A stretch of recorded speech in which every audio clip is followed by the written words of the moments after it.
Samuel, capítulo 30, versículos 1 a 20. Todos estão aí já com as suas Bíblias abertas. Vamos fazer a leitura desse texto então. Diz assim: sucedeu, pois, que, chegando Davi e os seus homens ao terceiro dia a Ziclag, já os amalequitas tinham dado com ímpeto contra o sul e Ziclag, e a esta ferido e queimado. Tinham levado cativas as mulheres que lá se achavam, porém ninguém mataram, nem pequenos, nem grandes, tão somente os levaram consigo e foram seu caminho. Davi e os seus homens vieram à cidade, e ela queimaram, e suas mulheres, seus filhos e suas filhas eram levados cativos. Então Davi e o povo que se achava com ele, erguendo a voz, choraram, até não terem mais forças para chorar. Também as duas mulheres de Davi foram levadas cativas, Ainoã, a Jezreelita, e Abigail, a viúva de Nabal, o Carmelita.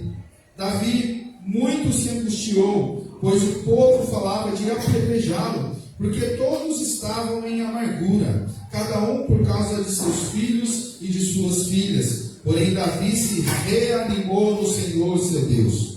Disse Davi a Abiatar, o sacerdote, filho de Aimeleque: traze-me aqui a estola sacerdotal. E Abiatar a trouxe a Davi. Então consultou Davi ao Senhor, dizendo: perseguirei eu o bando? Alcançá-lo-ei? Respondeu-lhe o Senhor: persegue, porque de fato os alcançarás, e tudo libertarás. Partiu, pois, Davi, ele e os 600 homens que com ele se achavam, e chegaram ao ribeiro de Besor, onde os retardatários ficaram. Davi, porém, e 400 homens continuaram a perseguição, pois que 200 ficaram atrás por não poderem, de cansados que estavam a passar o ribeiro de Besor. Acharam no campo um homem egípcio e o trouxeram a Davi. Deram-lhe pão e comeu, e deram-lhe a beber água. Deram-lhe também um pedaço de pasta de figos e 2 cachos de passas, e comeu. Recobrou então o alento, pois havia 3 dias e 3 noites que não comia pão nem bebia água. Então lhe perguntou Davi: de quem és tu e de onde vens? Respondeu o moço egípcio: sou servo de uma amalequita, e meu senhor me deixou aqui porque adoeci há 3 dias. Nós demos com ímpeto contra o lado sul dos Queretitas, contra o território de Judá, e contra o lado sul de Caleb, e pusemos fogo em Ziclag. Disse-lhe Davi: poderias, descendo, guiar-me a esse bando? Respondeu-lhe: jura-me por Deus que não me matarás, nem me entregarás nas mãos do meu senhor, e descerei e te guiarei a esse bando.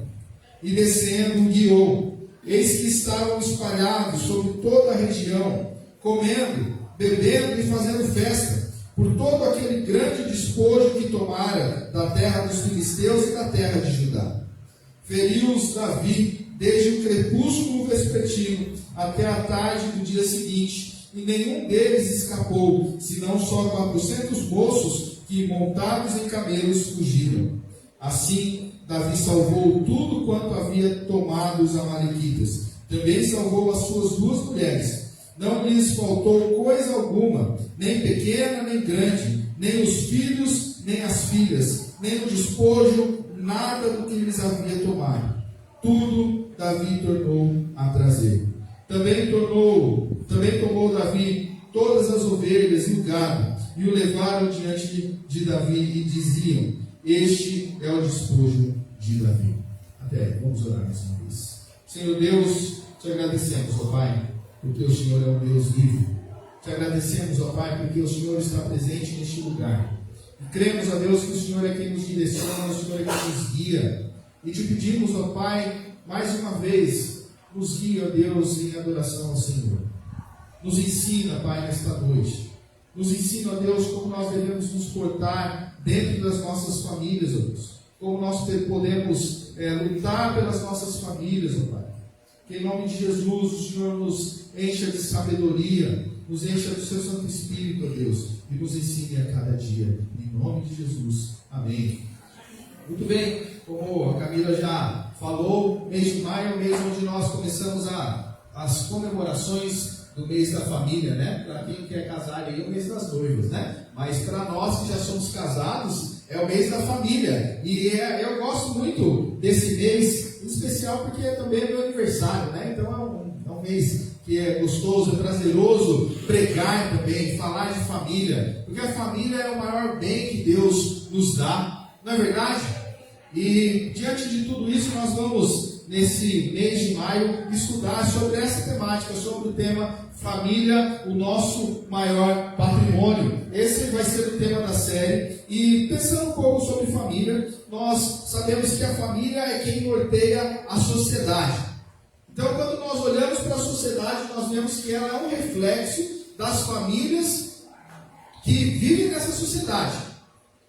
Pense um pouquinho lá atrás como que era antigamente. Antigamente as pessoas se preocupavam tanto em ter uma família honrada, em ter uma família honesta, a ponto de a pessoa ir numa venda, quem é aí da época das vendas, dos armazéns, né? Chegava lá, comprava o fiado, não precisava assinar nenhum tipo de promissória e dava a palavra: tal dia eu venho aqui e vou pagar a minha conta. Né? Tem até a história do fio do bigode, né? A pessoa tirava o fio do bigode, deixava lá e falava: olha, quando eu pagar aqui, eu pego de volta esse bigode aí, né? E para quem não tem barba aí, ia sofrer, né? Para gente que é mais barbudinho, consegue.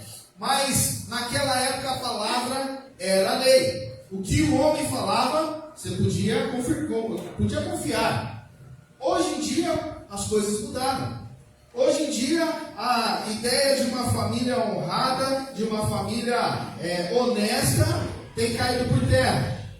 Nós vemos, não dentro da igreja, é claro, mas nós vemos pessoas que não têm temor a Deus e que incentivam cada vez mais você buscar se dar bem na vida e vão passando isso para os seus filhos. Eu conheço uma família onde o pai ensinou para o filho como cortar a fila em um mercado quando está muito lotado. Né? E quando esse filho me contou, o filho é da minha idade, quando ele me contou, né, eu cresci num lar cristão, para mim aquilo foi algo muito difícil, né? Ele contou que o pai chegou, viu que a fila estava grande, eles queriam fazer um churrasco e viu que ia demorar muito naquela fila. O pai sacou o celular do bolso, fingindo que estava falando com alguém e começou a se passar por um tipo de investigador. E aí começou a falar alto, as pessoas já ouviram, viram que ele estava com pressa, falaram: não, pode passar na frente, pode passar na frente. Ele foi, pagou tudo que tinha e foi embora. E ali, isso que foi passado para o filho. E isso é passado de geração em geração. A ideia de se dar bem em cima do outro, agora virou a lei. A ideia onde alguém que tinha a palavra, essa pessoa era uma pessoa honrada, hoje já não vale mais. Hoje, se você não tiver escrito, reconhecido firme em cartório, o que o outro disse,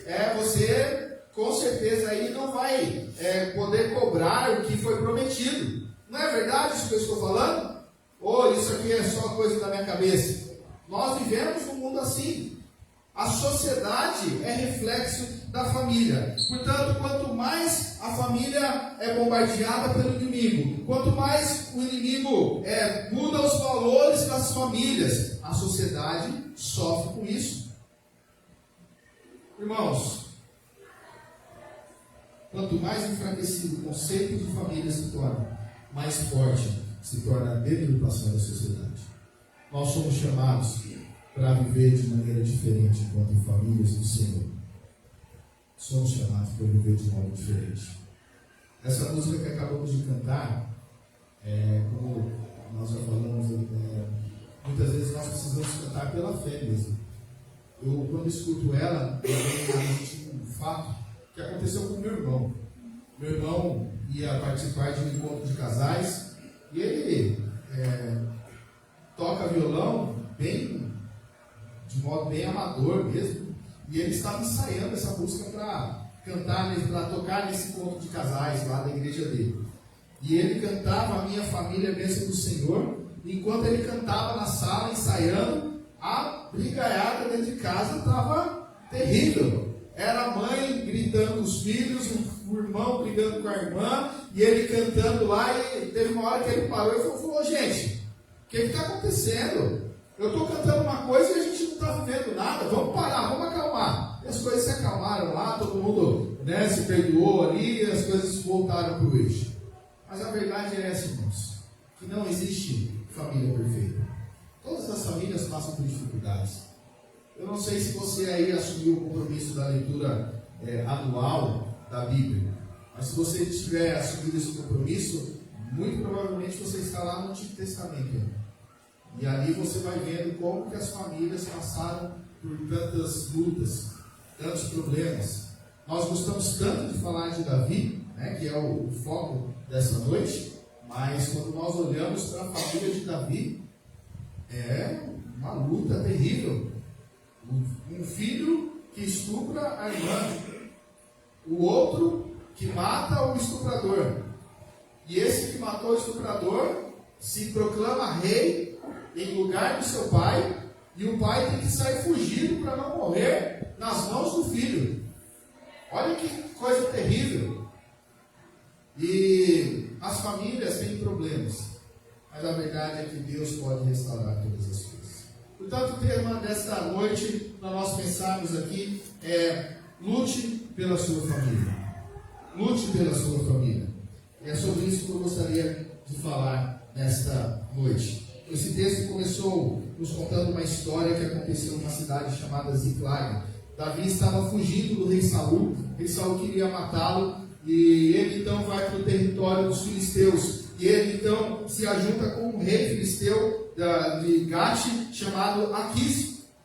E chegando ali diante desse rei, ele faz uma aliança com o rei diz que irá protegê-lo. Tudo isso no intuito de que Saul parasse de persegui-lo. E realmente foi isso que aconteceu. O texto aqui na palavra de Deus, no capítulo 27, vai nos confirmar esta decisão de Saul, quando Saul sabe que Davi está junto com o rei Aquis, ele fala, então vamos parar de persegui-lo. E isso então acontece de fato. Então, Davi, agora que se aliou com o rei Aquis, esse rei dá uma morada para Davi, e não só para Davi, mas para todos os seus valentes, todos os seus guerreiros, em torno de 600 homens com as suas famílias. E a cidade que este rei permite que Davi more é de fato essa cidade de Ziklag. E Davi então vai vivendo a sua vida naquele lugar, sempre lutando contra os amalequitas, que é um povo inimigo do povo de Judá. Também ali se levantavam muitas vezes contra os filisteus. E Davi sempre lutando contra esse povo, mas ainda mantendo a sua fidelidade ao rei filisteu. Então quando acontece uma guerra, se juntam todos os reis e príncipes filisteus para lutar nessa guerra, e justamente contra o exército de Saul. O próprio rei Aquis chama Davi e seus soldados para lutarem nessa batalha. Mas quando eles chegam ali naquele lugar, no campo de batalha, os príncipes filisteus conhecem Davi, sabem da história de Davi. Vocês lembram uma das histórias mais conhecidas de Davi, qual que é? A luta dele contra o gigante filisteu, contra Golias. Então aqueles príncipes não se sentem à vontade com a presença de Davi ali, porque eles acham que Davi vai, na verdade, na hora da batalha, se levantar contra os filisteus. Então eles chegam para Aquis e falam, olha, manda ele embora. E Aquis chega e fala isso mesmo, fala, vai embora para sua casa, os príncipes não confiam em você, eu confio em você, você é como um anjo para mim. É isso que o rei diz para ele. Mas ele despede esses homens para casa. E quando eles voltam para a cidade, para Ziklag, eles têm ali eles encontram a cidade totalmente devastada. A cidade ali foi queimada, a cidade foi saqueada, levaram todos os bens, todos os rebanhos, tudo que tinha de valor foi levado, inclusive todas as famílias desses homens que estavam na guerra. A família de Davi foi levada embora. Agora entra aquele desespero. Se coloque na situação desses homens. Você chegar em casa, ver que a sua casa foi saqueada e não só as coisas de bem, mas toda a sua família foi levada embora. Davi e aqueles homens que eram casca grossa, aqueles homens que lutavam batalhas, que lutavam contra homens, poderosos, esses homens agora se colocam em prantos até perderem as suas forças. Depois de um tempo, eles se levantam, se recobram as forças do Senhor e então consultam a Deus. E Deus diz: olha, vá atrás desse povo, pode ir. E vocês vão recuperar tudo o que foi levado. Então eles vão, sem saber qual é o destino. E no meio desse caminho, eles encontram um escravo egípcio. Justamente um escravo de uma amalequita que acabou de invadir Ziclag. E esse escravo, então, leva Davi até seu exército, até onde os amalequitas estão reunidos. Quando chega lá, esse povo está feliz da vida, está festejando por causa de tantas coisas que eles conquistaram, de tantas mulheres que eles levaram para eles mesmos, das crianças que estão ali. Eles estão muito felizes. E o texto diz que Davi e seus homens invadiram aquele lugar, lutou desde o crepúsculo da noite, desde o pôr do sol, até o entardecer do dia seguinte, e eles recuperaram todas as coisas. Diante do texto que nós lemos, então, nós podemos ver que Davi e seus homens lutaram com tudo o que tinham para resgatar as suas famílias. E o desafio para nós, nessa noite, é que Deus nos chama para isso. Lute pela sua família. Lute com todas as suas forças pela sua família. E é sobre isso então que nós vamos falar. Em primeiro lugar, o texto nos chama a atenção para não deixe sua família desprotegida.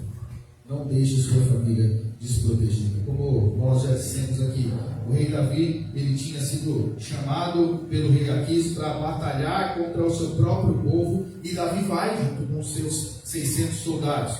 E quando chega lá, Davi volta, ele recebe essa notícia de que ele não é bem-vindo no meio daquele exército, e ele volta para casa.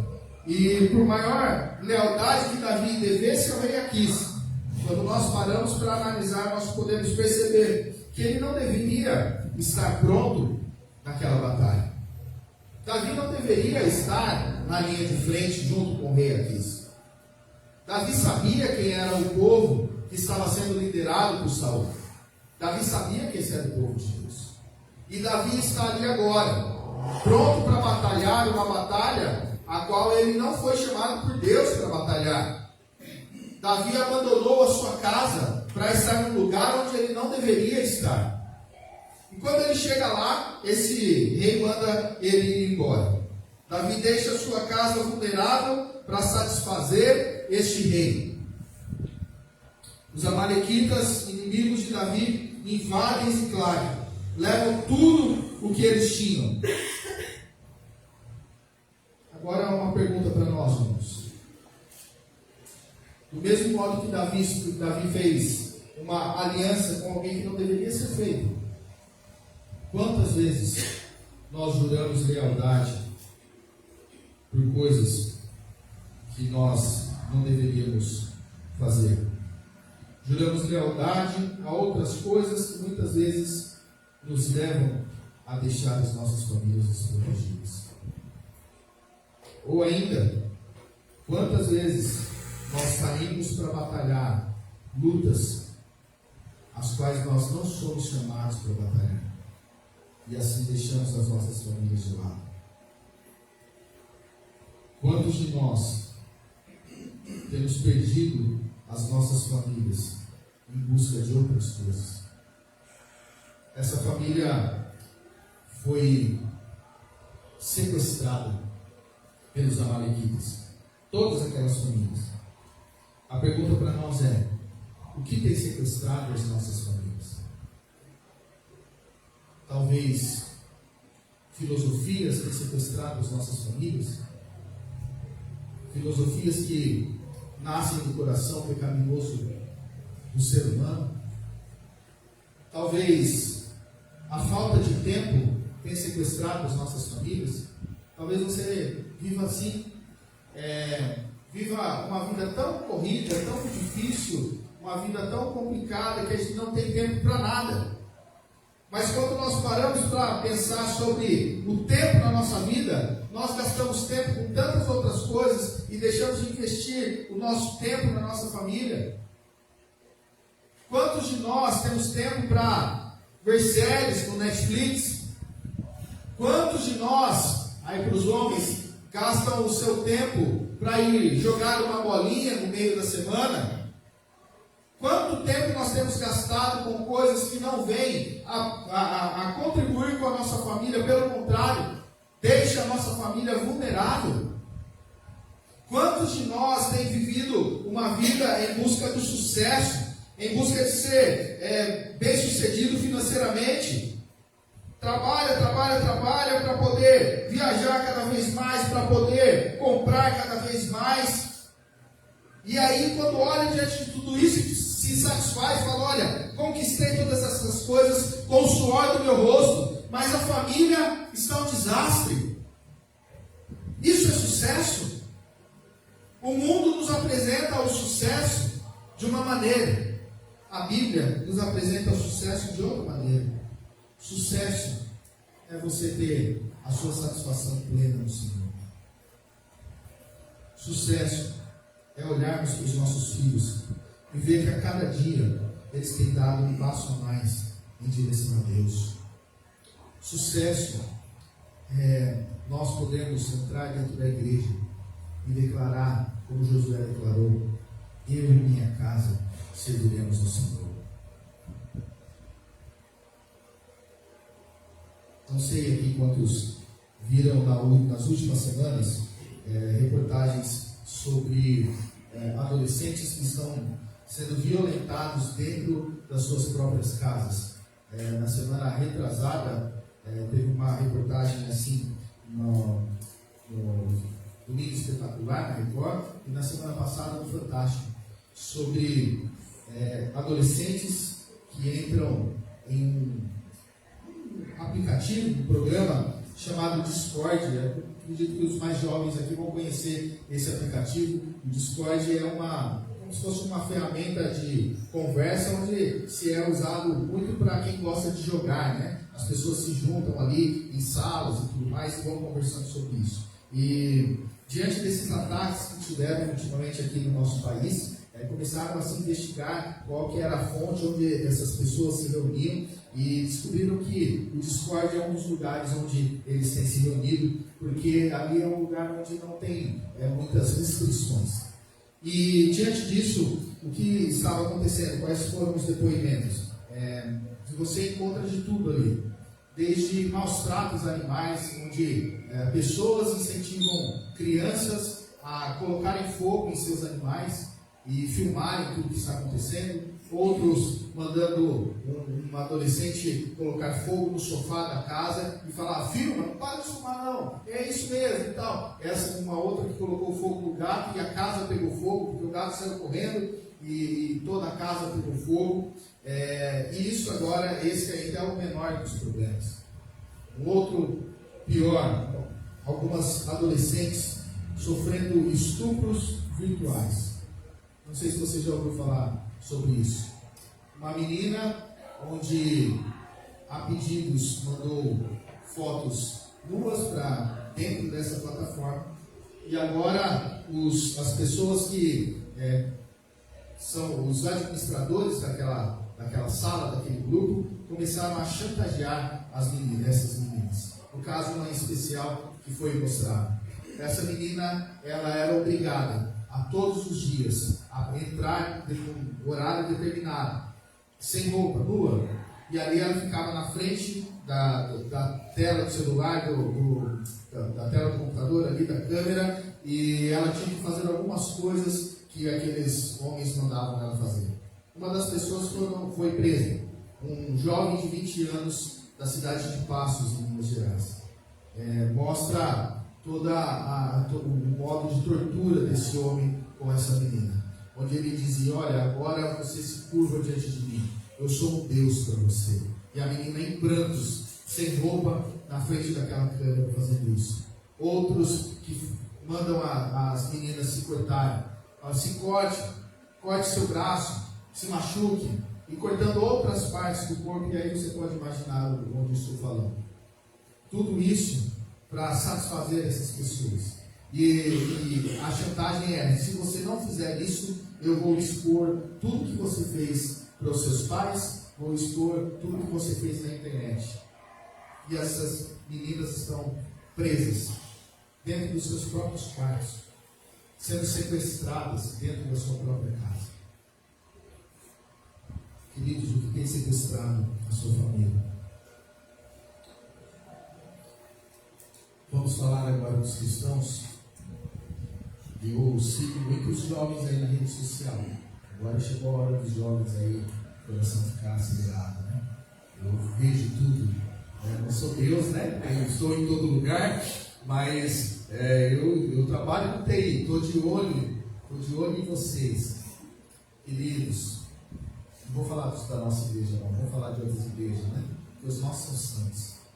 Quantos jovens e adolescentes que professam a Jesus Cristo como Senhor e Salvador estão tirando fotos nos seus Instagrams, postando fotos ali de maneira sensual, com funk no fundo, dançando de modo sensual.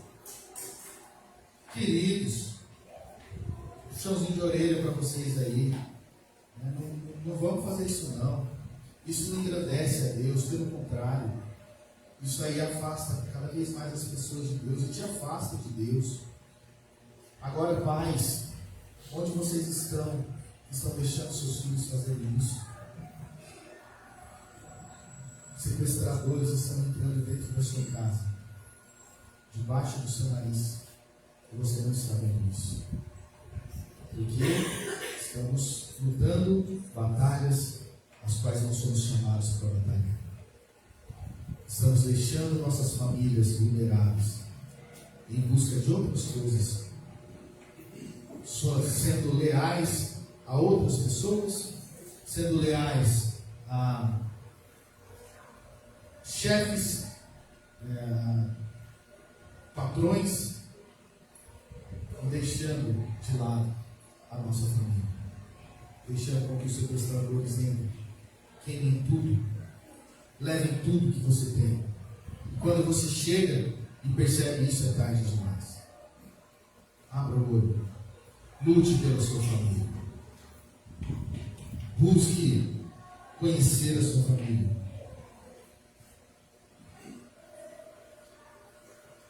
Segundo lugar, chore pela sua família. Chore pela sua família. Mas também busque a orientação de Deus. Não basta nós olharmos para a situação que está, chorarmos e clamarmos, se nós não agirmos, se nós não buscarmos a orientação de Deus. Davi aqui, quando chegou naquela cena terrível da cidade queimada, cidade saqueada, destruída, vazia, ele e os seus soldados caem em choro. E não é qualquer choro aqui. Esses homens valentes que lutaram contra tantos outros em tantas outras batalhas, agora estão derrotados diante da sua fragilidade, diante da sua impotência de ter protegido a sua família, de ter protegido os seus bens, e esses homens começam a chorar, e choram amargamente até perderem as suas forças. Eles choram, e o texto diz aqui que eles erguem a voz e choram demais. O verbo usado aqui faz referência a ser espremido contra um canto. Você já passou por uma situação assim? Aquela sensação de desespero, de você estar sendo espremido em algum lugar? Ela também faz referência à força que o oleiro faz quando aperta a argila dentro de um molde para poder fazer os potes de argila. Uma força tremenda. Era isso que esses homens estavam sentindo.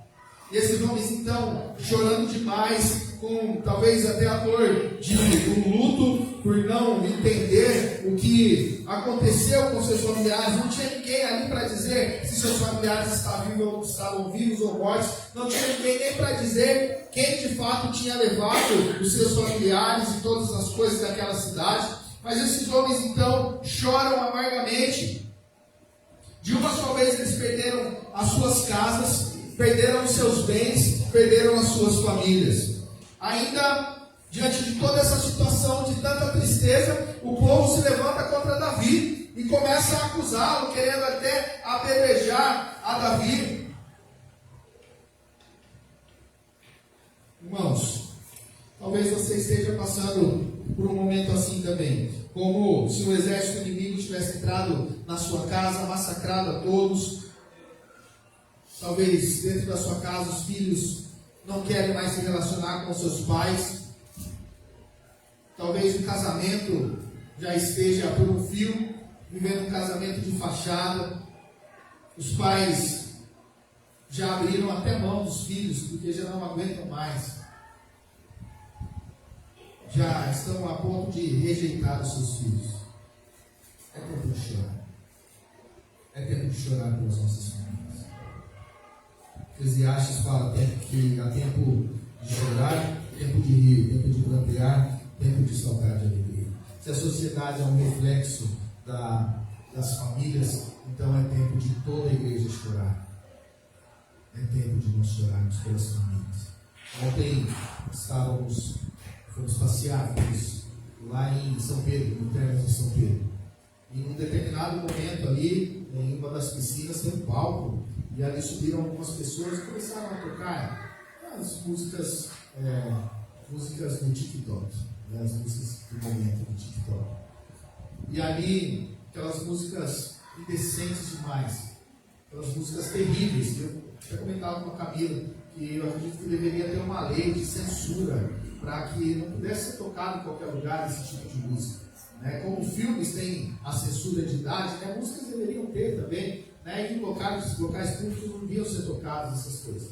Mas enfim, estava sendo tocado todo tipo de música lá. E o que mais doeu, o que mais me chamou a atenção não foi os adultos dançando ali dentro da piscina, alguns fora da piscina, mas era a quantidade de crianças que estavam na beira daquele palco, dançando de maneira sensual, dançando da maneira que uma criança não deveria estar dançando. A Camila passou uma hora lá e viu que tinha um menino de uns 10, 11 anos de idade, né? E ele sabia a coreografia inteira da música. Ele dançava igualzinho os dançarinos lá que estavam no palco. É tempo de chorar pelas nossas famílias. É tempo de chorar pelas famílias ao nosso redor. Pelas famílias que estão sendo massacradas pelo inimigo. Mas apenas não chora, mas busca a orientação de Deus. Esse povo, Davi e seus valentes, depois de chorarem tanto, eles buscaram a orientação de Deus. A palavra de Deus nos diz que Davi recobrou as suas forças no Senhor. Davi chamou o sacerdote e ali consultou a Deus e perguntou a Deus: o que eu devo fazer? Eu devo seguir esse povo? E a resposta de Deus para Davi foi: vai que você vai receber tudo. Para nós hoje, levante a sua cabeça. Pare de chorar agora, apenas de chorar pela sua família. Chore sim, mas além de chorar, busque a Deus, busque a orientação de Deus. Tenha uma vida aos pés, no altar do Senhor, aos pés do Senhor. Clame pela sua família, lute por ela. Levante a cabeça, busque o Senhor. Se o seu marido, a sua esposa, seu pai, sua mãe, seu irmão ou sua irmã não vem na igreja, venha você. Venha você para cá. Seja você a luz dentro daquele lar. Peça direção a Deus sobre o que você pode fazer para resgatar a sua família. Seja a força do Senhor dentro da sua casa. Comece em você. Pare de olhar pelas coisas o que eles estão fazendo, os pecados que estão cometendo. Eles vão prestar conta com Deus. Mas agora, amando sua família, se comovendo pela situação que ela está, busque a Deus e haja. Deus quer restaurar a sua família através de você, através da sua vida, através da sua devoção ao Senhor. Por fim, Deus restaurará a sua família no momento certo. Deus restaurará a sua família no momento certo. Depois que Davi consulta o Senhor, ele e os 600 homens partem ao encalço daquelas pessoas que sequestraram suas famílias. Mesmo sem saber para que lado ir, eles vão, e Deus vai preparando e encaminhando todas as coisas para a restauração de tudo. Eles encontram um escravo, um egípcio, e aquele egípcio então fala: olha, foram os amalequitas, eu estava lá, eu tive que ajudar a fazer tudo isso, mas agora eles me abandonaram porque eu fiquei doente aqui. E ele então levou Davi até aquele lugar. O texto diz que foi uma batalha muito longa, desde o pôr do sol daquele dia até o entardecer do dia seguinte. Eu acredito que tenha sido aí em torno de 18 a 20 horas de luta. E pense que não é uma luta com armas de fogo, não. É uma luta de espada, de lança, de flecha. Você imagina o esforço que esses homens deveriam fazer para poder lutar. Eu não sei se alguém já praticou algum tipo de luta. Teve uma época que eu fiz jiu-jitsu. E nessas lutas, eram 6 minutos de luta. Você fala, 6 minutos é tão pouquinho, né? Dava 3 minutos, a gente já não aguentava mais com o braço já estava até mole, né? Eu acredito que fazendo 60 km de bicicleta, você não sua tanto quanto 6 minutos ali numa luta contra outra pessoa. E esses homens ficaram aí 18 a 20 horas batalhando pelas suas famílias. E o texto diz que eles foram vencedores, que eles derrotaram os amalequitas. Diante das investidas do inimigo na sua vida, na sua família, contra a sua família, nós somos lutados para lutar. Somos chamados para lutar. E talvez essa luta não seja uma luta tão fácil assim. Talvez essa luta não dure apenas 18, 20 horas. Mas talvez essa luta dure meses. Talvez essa luta dure anos. Talvez dure décadas, uma vida toda. Mas nós precisamos lutar. Não podemos desistir das nossas famílias. Agora um recado para os homens. Homens, assuma o seu papel como homem dentro de casa. Você não é filho da sua esposa. Você é homem. Deus te chama para ser sacerdote do seu lar. Seja o sacerdote do seu lar. Mulher, seja auxiliadora do seu marido. Seja a auxiliadora que Deus te colocou para ser dentro da sua casa. Filhos, sejam bênçãos na vida dos seus pais. Honrem os seus pais. Saiba que essa luta vale a pena ser travada. Por mais demorada que for, vale a pena ser travada. O texto encerra dizendo no versículo 19: não lhes faltou coisa alguma, nem pequena, nem grande, nem os filhos, nem as filhas, nem o despojo, nada do que lhes haviam tomado. Tudo Davi tornou a prazer. Tudo Davi tornou a prazer.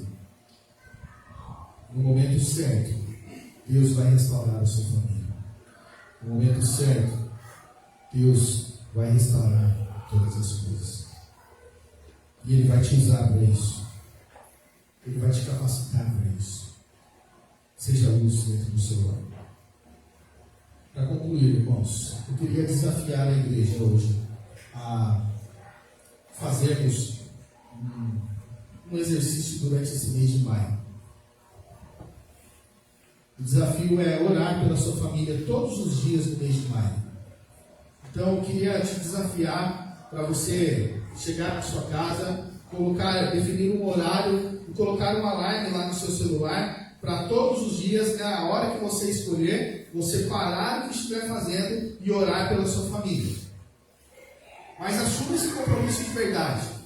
Lute pela sua família de verdade. Não seja aqueles que só estão vendo a luta de longe. Vá e batalhe.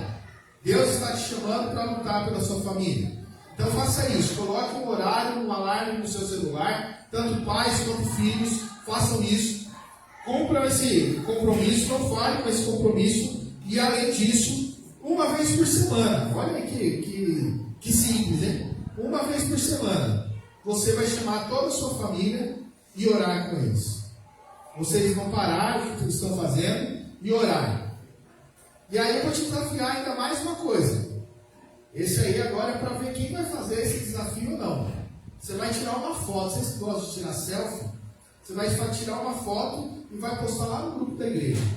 E falar, olha, com o versículo: eu e minha casa serviremos ao Senhor. Posso contar com vocês esse compromisso? Posso? Amém? Amém. Então eu vou cobrar de vocês, hein? Eu tenho memória fotográfica, estou vendo todo mundo aqui agora, né? Então quem não postar foto lá, eu vou pegar no pé depois. Faça isso, lute pela sua família. Lute pela sua família. Que Deus nos abençoe.